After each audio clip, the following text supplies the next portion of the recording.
For as long as I can remember, I've always been a huge fan of classic animation. As a boy, I would collect VHS tapes of animated movies and spend countless days watching them.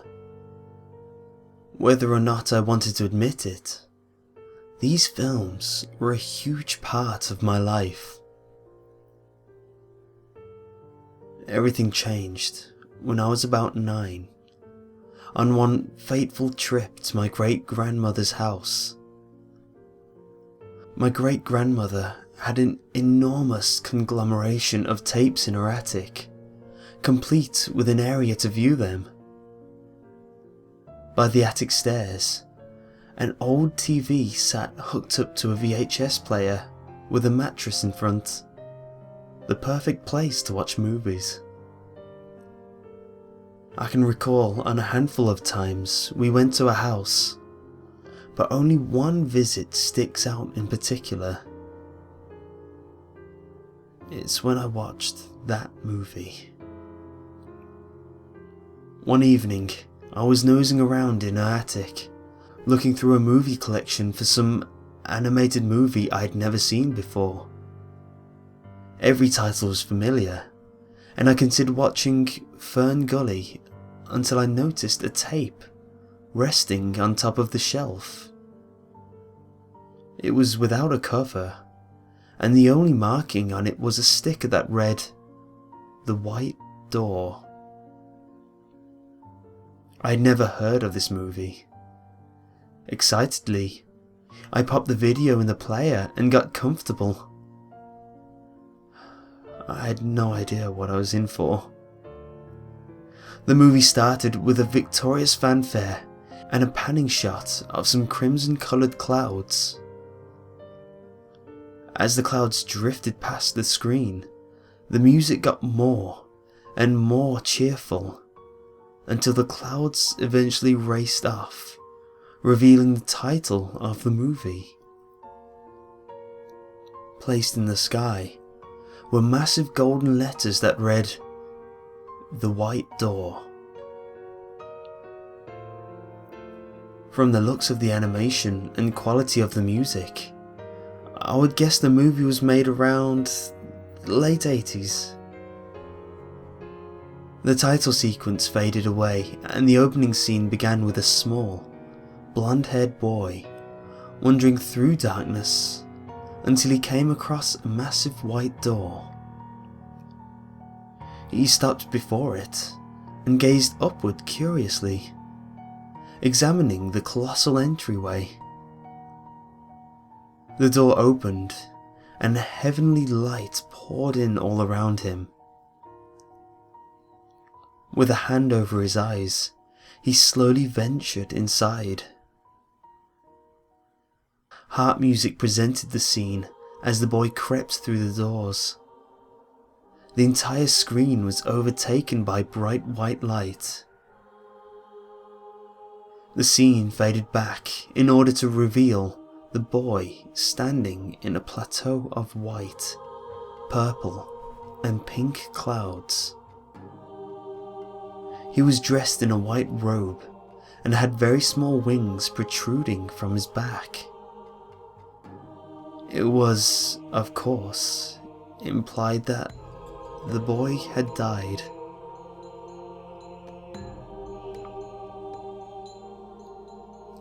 I was taken slightly back by this. Why had he died? The concept seemed a little too dark for an animated children's movie. The small boy looked around, searching for some explanation as to his whereabouts. The music had long since gone away, and the movie cycled through various shots of the boy slowly walking around, looking for any sign that he was not alone. He stopped searching and looked down at his feet. "I'm all alone," he said, on the verge of tears. "I don't know where everybody is, and I'm all alone."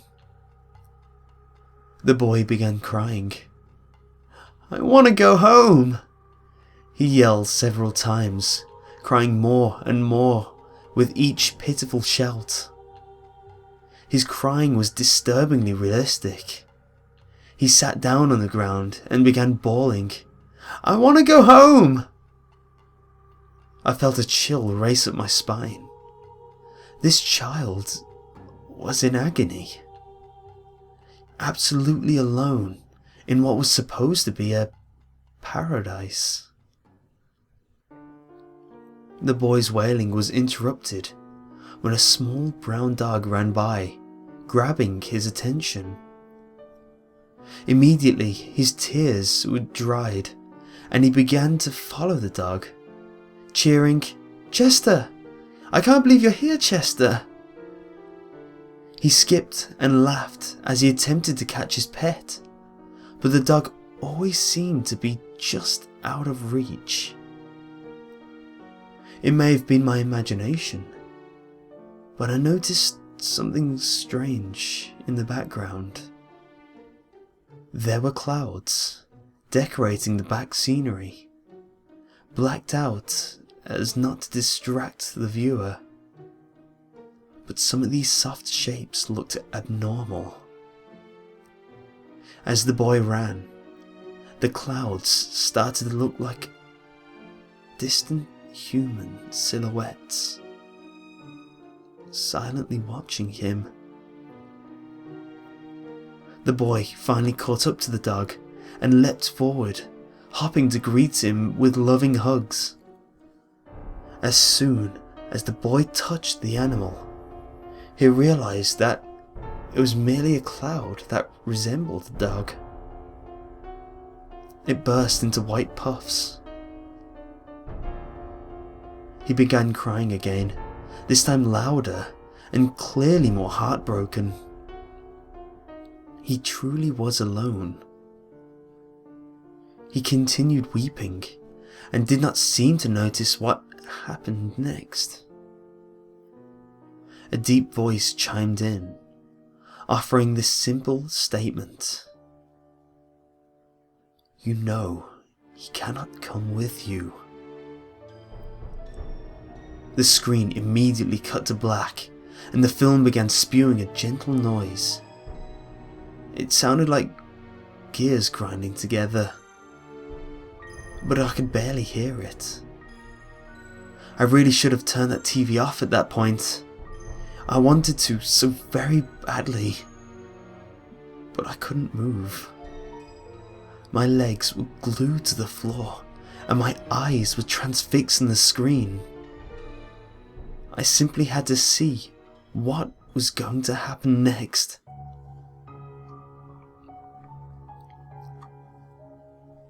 In an instant, the sound of gears cut away and the next scene began. The rich colours were intoxicating, and I found myself gawking at the sheer aesthetic beauty of this bizarre movie. A massive, beautiful tree overlooked a green field, and the same angel boy sat underneath it. Harp music was playing, the same as before, but this time sounded less heavenly. Perhaps it was a sneaking suspicion as to what I was about to behold, but the music seemed foreboding.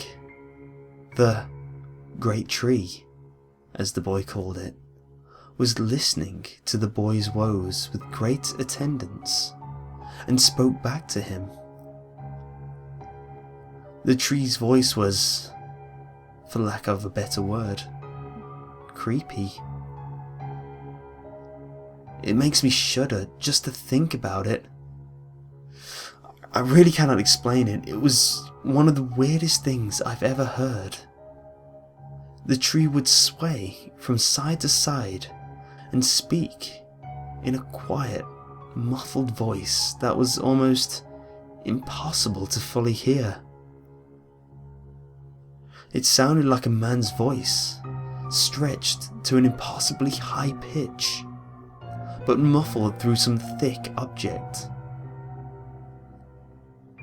I couldn't understand a single word he said, but the angel boy heard everything. They shared a seemingly mild conversation as the boy asked simple questions about where he was and what happened to his family. With each of the great tree's responses, the boy would lower his head in sadness, as if he were accepting some morbid fact. I was curious about the significance of this scene. Was the tree supposed to be God, or some other heavenly being? There was no clarification toward any of the pressing questions that perpetually plagued my mind. After the great tree had answered all of his questions, he began talking continuously. He was babbling on about something that apparently angered him, because the child stood up from where he was seated and slowly walked back from the tree. He wore a look of paranoia, as if he were afraid the tree would lash out toward him at any moment. Suddenly, there was a new perspective. The camera gradually zoomed in on a shot of the tree, alone, slowly swaying back and forth. He was talking very calmly from what I could hear, and his voice sounded foggy and distant.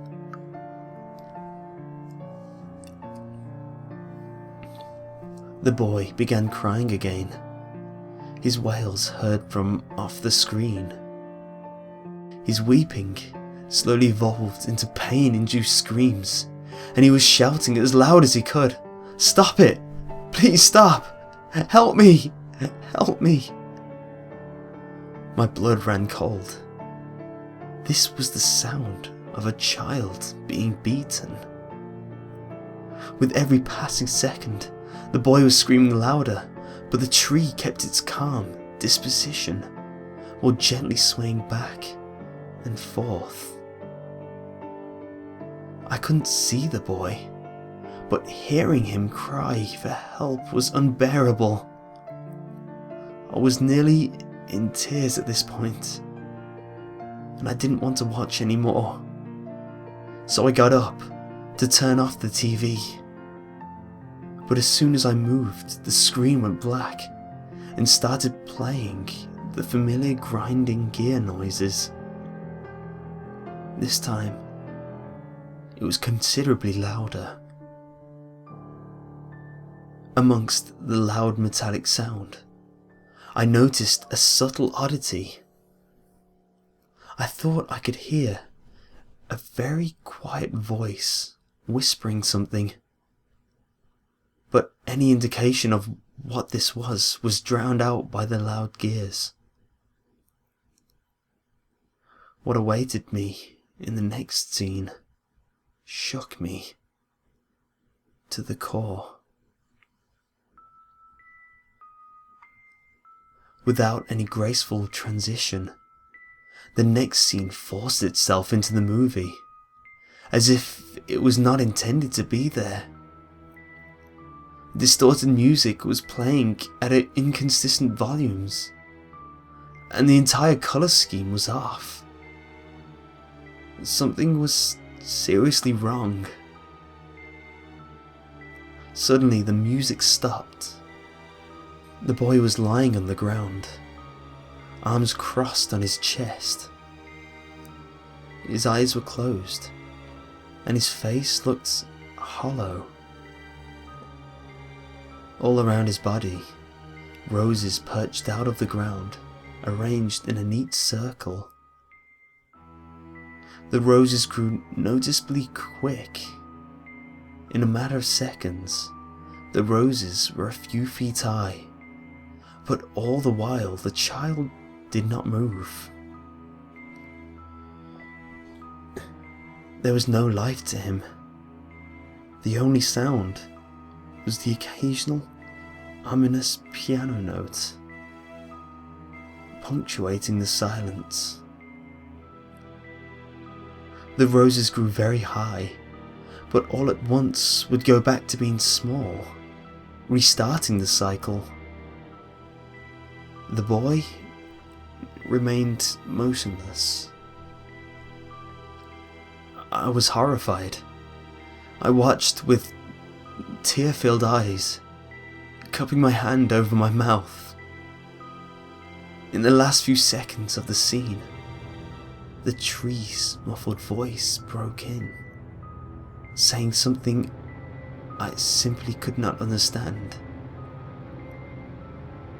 Just as abruptly as it began, the scene closed with a cut to black. The same rusty gears made their painful sound, but the noise was unbearably loud and accompanied by a loud sweeping noise. It only lasted for a few seconds, and the entire time I struggled to comprehend what the voice was saying. Then, in the last second, I knew exactly what it was saying. He's coming. The tape reached its end, and I was left staring at the blue stop screen. I didn't do anything for a few minutes. The floor was victim to my glazed over stare. Eventually, I came to my senses and sneaked back downstairs.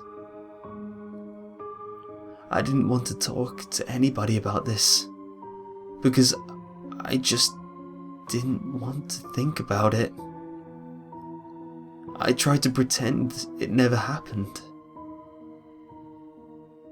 I cried myself to sleep that night, and many nights afterward. The feeling was impossible to shake.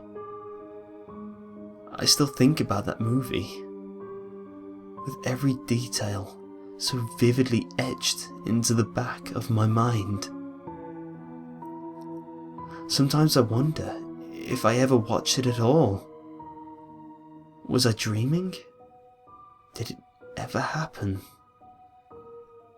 Occasionally, I wake up in the middle of the night, hearing distant whispers.